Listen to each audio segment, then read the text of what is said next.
Una fractura es la ruptura total o parcial de un hueso por diversas causas. Lo más común es que se deba a un accidente, una caída fuerte o una lesión deportiva.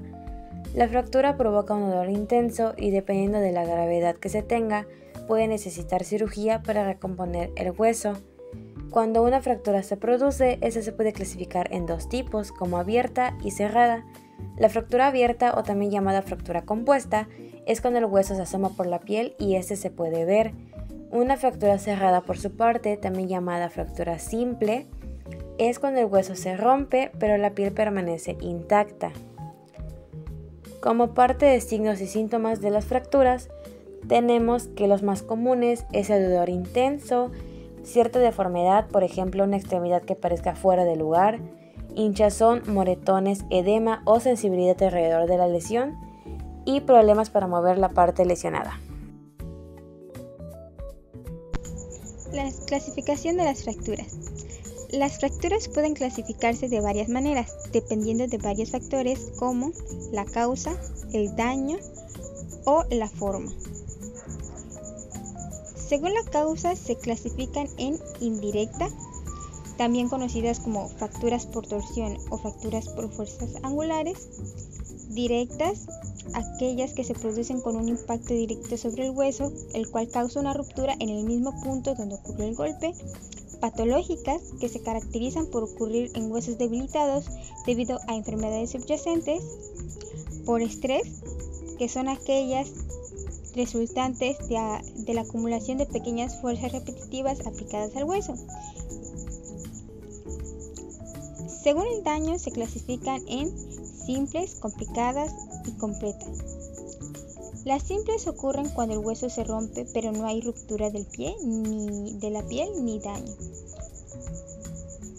Este tipo de fracturas se producen por un trauma directo o indirecto sobre el hueso, como una caída o un golpe fuerte. Las complicadas son aquellas en las que, además de la ruptura del hueso, hay un daño adicional en los tejidos blandos circundantes, como músculos, vasos sanguíneos y nervios. La completa se refiere a la fractura en la que el hueso se rompe completamente en dos o más partes. Según la forma, se clasifican en transversales, oblicuas, espiroideas, conminutas. Las transversales son fracturas perpendiculares al eje del hueso. Las oblicuas son una fractura que forma un ángulo con el eje del hueso. Las espiroideas siguen un patrón en espiral alrededor del hueso. Las conminutas se refiere a que el hueso se rompe en varios fragmentos.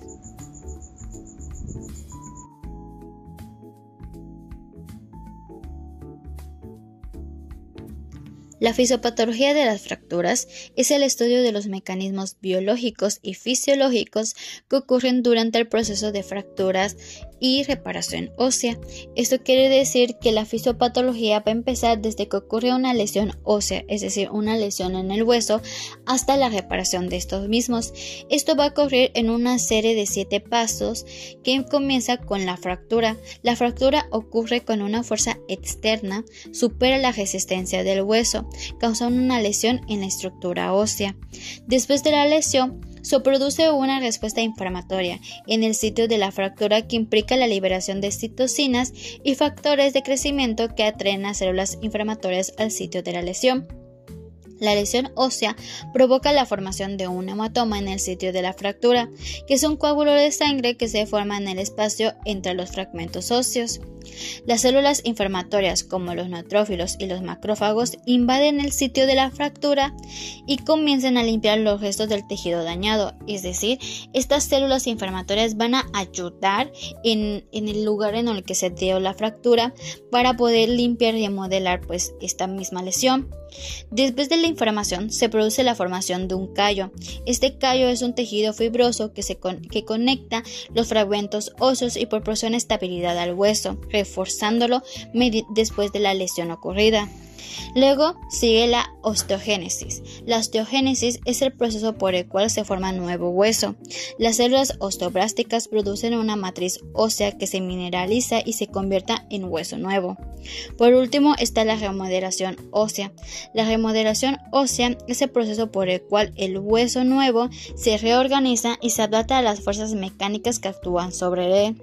Eso quiere decir que con ayuda de la osteogénesis, que esta nos ayuda a formar nuevo hueso. Sin embargo, aunque el hueso ya esté pues nuevamente regenerado, esto necesita de la remodelación ósea, ya que esto nos ayuda a que el hueso se reorganice y que tenga más fuerza pues en la parte del hueso y que pueda cumplir con su función original.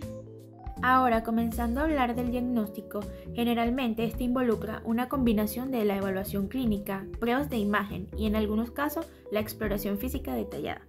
En el punto 1, que sería la evaluación clínica inicial, aquí comienza con la evaluación de los síntomas y la historia clínica del paciente. Cómo ocurre la lesión, dónde siente el dolor, si hay alguna deformidad visible o si es posible mover la parte del cuerpo lesionada. Para pasar al punto 2 sería el examen físico. Durante el médico va a realizar maniobras donde puede determinar la extensión de la lesión y los signos asociados a una fractura. Esto pueden ser como el dolor, la hinchazón, alguna deformidad que sea visible, moretones o hematomas, la inmovilidad de la articulación o la parte del cuerpo y la crepitación, que sería el sonido o la sensación que se produce al mover los fragmentos óseos, lo cual es un indicativo de fractura. Y por último tenemos los que son las pruebas de imagen. Normalmente la radiografía es el método más común para confirmar una fractura, ya que esto nos va a permitir ver si el hueso está roto y también hasta dónde, es decir, la extensión de la fractura. Con esta podemos detectar fracturas óseas y su ubicación, identificar desplazamientos de los fragmentos óseos si lo hubieron y evaluar fracturas complejas como las que estas afectan las articulaciones. También en algunos casos, si la radiografía no muestra resultados concluyentes o si hay sospecha de lesiones en tejidos blandos, también puede llegar a ser necesario realizar otras pruebas como una tomografía computarizada, que aquí nos va a ser útil para radiografías fracturas más complejas como las que involucran fracturas pequeñas o intraarticulares, o una resonancia magnética que se utiliza para fracturas que afectan los huesos y los tejidos blandos como ligamentos y también los tendones. Para el tratamiento de las fracturas tenemos tres opciones principales. Como primero tenemos una inmovilización con férula, como segundo una reducción abierta y fijación interna, que esta requiere una operación quirúrgica para reparar la fractura. Con frecuencia se utilizan varillas de metal, tornillos o placas para reparar el hueso, los cuales se mantienen fijos. Este procedimiento se recomienda en casos de que las fracturas sean complicadas y no se puedan realinear con una férula. Como tercero y último tenemos una reducción abierta y fijación externa, que esta de igual forma requiere una operación quirúrgica para reparar la fractura y la colocación de un aparato para fijación externa del miembro fracturado. Este aparato es un marco externo que sostiene el hueso y lo mantiene en la posición correcta mientras se consolida. Por lo general, esta técnica se aplica a las fracturas complejas que no pueden repararse por medio de la reducción abierta y la fijación interna.